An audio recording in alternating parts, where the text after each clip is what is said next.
Let's get a bit more insight into the nature of the attacks that have claimed 11 lives in Umlazi with our guests this afternoon, independent researcher and violence monitor Minister Haas, as well as Bheka Ntuli, a DA councillor in Umlazi. A very good afternoon to both of you, and thank you for your time today. Let me start with you, Mr. Ntuli. The Minister of Police is currently visiting the sites where these two shootings took place over the past week. As a resident, as somebody who is so intimately involved in Umlazi, how rife is violence there? The Minister pointed to gang rivalry.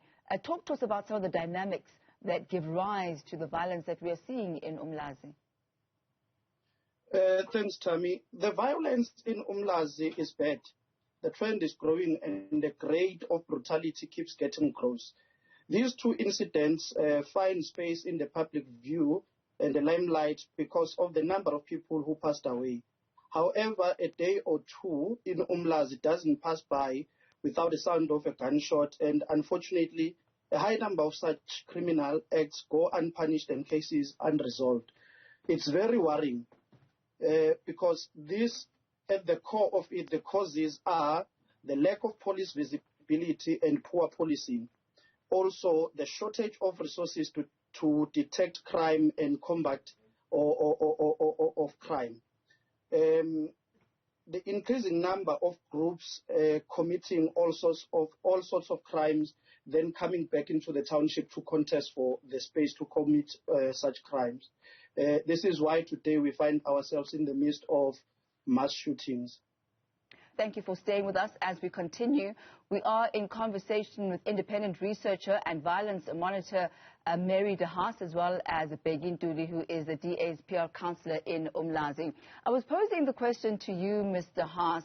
If we look at the last crime statistics that were released, over 1,400 people who were killed in KwaZulu-Natal, and a massive jump of around 64% in the crime statistics between the months of April and June of this year. What do you believe are the factors that influence these type of statistics?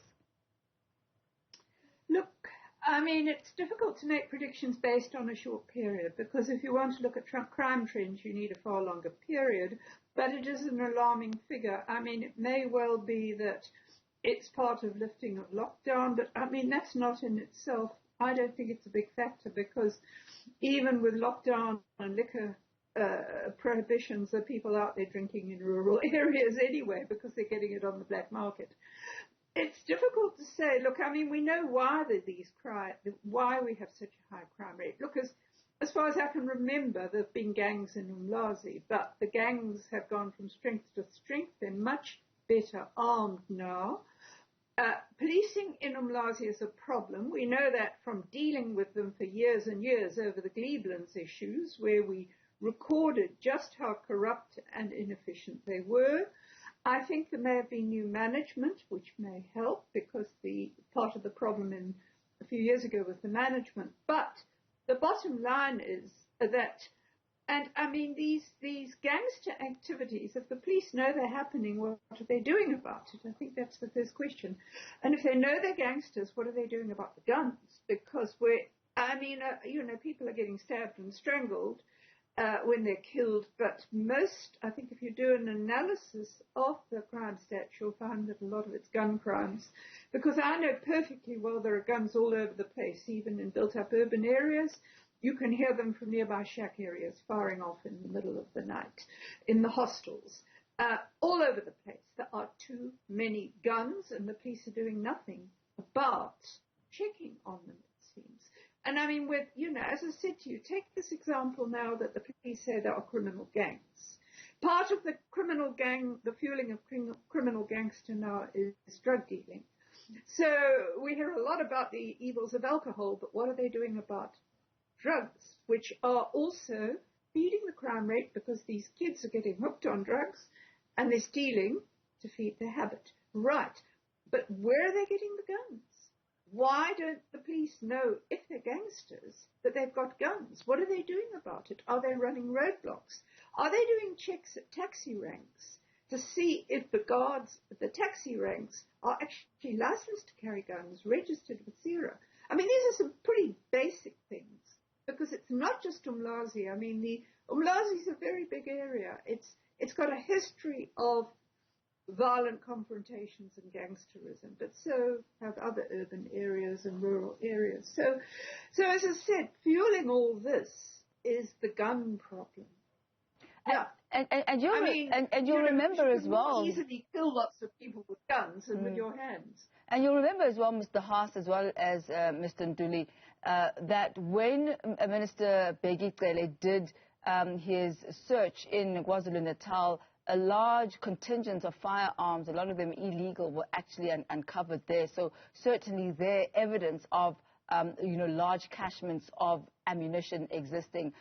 Mr. Ntuli, coming back to you, Mr. Haas spoke about the presence of gangs and organized crime. It's also something that Minister Bheki Cele spoke about as well. How is that being handled in the area, and what role do community members play in, I guess, alerting authorities of the existence of such organized crime syndicates?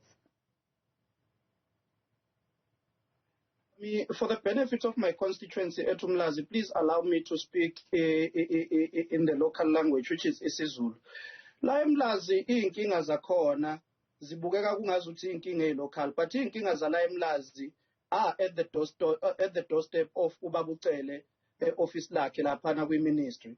First of all, Umlazi is a township with abantu abangali aka 200,000, but unama police stations awu-2, oku-Umlazi GG ne-Bheki Themba kwa-BB. Now, lawo ma-police stations awu-2 anama-members, amaphoyisa khona are less than 200. Let's say ukuthi iphoyisa lilodwa ligada abantu abangali kuka 20,000. Okuyinkinga-ke nokho akekho umuntu oyedwa ongamonitor i-crowd yabantu abangangalabo. Amaphoyisa are-under-resourced. Abanawo ama-resources okudila nobugebengu okwenzakalayo. Konke okushiwo uSis Mary Haas is correct at all levels. There are different kinds of gangs operating within the townships, from drugs to carjackings down to ukuhamba kwey'khali ekuhlaleni. But the reality is Umlazi udinga ama-police stations, Umlazi udinga ukwengezwa kwamaphoyisa nokunikezelwa kwamaphoyisa ama-resources okusebenza. Ungahamba ngamanje khona la khona Baba Bheki Cele eMlazi GG police stations. You will see ukuthi ama-police vans akhona agugile. Uzobona ukuthi imoto ezisetshenziswa amaphoyisa zigugile. Amaphoyisa laphana have general cars ezifana nama-Toyota Etios. How do you then deal with the criminal who will be running in a car such as GTI? So, inkinga eziningi esinazo relating to a crime or a crime are at the doorsteps of uBaba Cele ne-ministry. We need ama-resources for amaphoyisa wethu eMlazi. We need amaphoyisa, we need ama-police stations. Then-ke sesingabuya sizothi emphakathini-ke nani ake nibambisane namaphoyisa ukwenza isiqiniseko sokuthi niyareporta timelessly before kuze kube nobungozi obunjengaloko sebuvelile. Ngiyabonga sister. So, Baba Ntuli, umphakathi usebenzisana njani namaphoyisa? Bayakhuluma, bayazwana, because you'll find that in some communities there isn't a level of trust between community members and the police. Isimo eMlazi sinjani? Well, the fact that amaphoyisa have been able to establish that these two incidents, latest incidents in Umlazi U section and Umlazi W section, are separate and are not related. It means umphakathi uyakwazi ukukhuluma namaphoyisa. I am a member of CPF by the virtue of the designation of being a public rep. So, uma ngabe sihleli kwa-CPF, we do talk to the police. The relationship between the police and the community is very much mutual, and I can guarantee you that there is an exchange of information. But then the buck stops with issue of ama resources. You can go and report ukuthi there is something happening somewhere. the police will have to go and make an investigation. And that investigation will be fruitless if the policeman is not properly resourced. And what do you know about these killings of the 11 people? What information on the ground? You are a PR councillor, and you are right there on the ground. You hear abantu bekhuluma. Bathini, what could have been behind these killings? There is an increasing number of groups committing all sorts of crimes, then contesting space. So this is the issue at hand right now.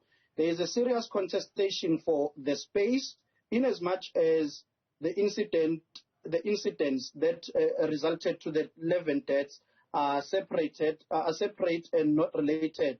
But the common denominator is that they are gangs and they are involved in different forms of crime.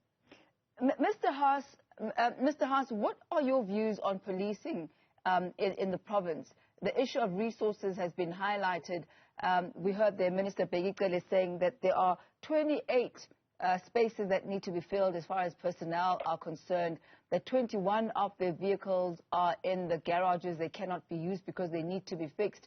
But is there a willingness to put budget where budget is needed as far as policing is concerned? Look, the police are under-resourced in different areas. I mean, I deal with rural areas too, where police stations are a long way away from where they need to be. And right now we're trying to see whether we can't motivate for a satellite station, but it's a question of resources. But, I mean, the whole question of cars, police cars not being properly maintained and fixed is a long-standing one. I mean, I was at a policing conference with, I think, one of the unions just a few years back, where the stories about the cars needing fixing were horrific, and that is just bad management. You see, the problem in this province is we had years of very bad provincial management.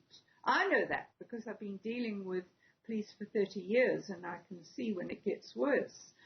It's been better in the past couple of years. We finally have a well-trained professional policeman who's appointed as provincial commissioner. But what happens is that from one area to another, the actual efficiency, the competency of the police varies a great deal. A lot depends on management. I mean, yes, I agree with Mr. Ntuli. Certainly, Umlazi, like so many other stations, needs to be better resourced. But management, I've seen, is a crucial issue, that if you don't have good management that makes sure that the people you have do their jobs optimally, and don't forget, COVID has also taken its toll on the police. But there's another issue here, and this is not just Umlazi. And I mean, the councillor may know more than I do about the situation at Umlazi, but I know that in most police stations, the crime intelligence function more or less disappeared years back. I was told that by a very senior policeman. You see, what should happen is your crime intelligence people should be out there every day, picking up information, ear to the ground, and then reporting in the mornings at the meetings held, the management, the parade meetings held, about what the priorities are. That, I'm told, is not happening. There's another problem, that because of the extent to which there is corruption in the police, and this is again a really old problem that's going to take a while to sort out, and there's attempts to start it, I've seen in the last couple of years, you will get corrupt members leaking the names of informers. That's what's happened in another station in Durban, and the informers are killed.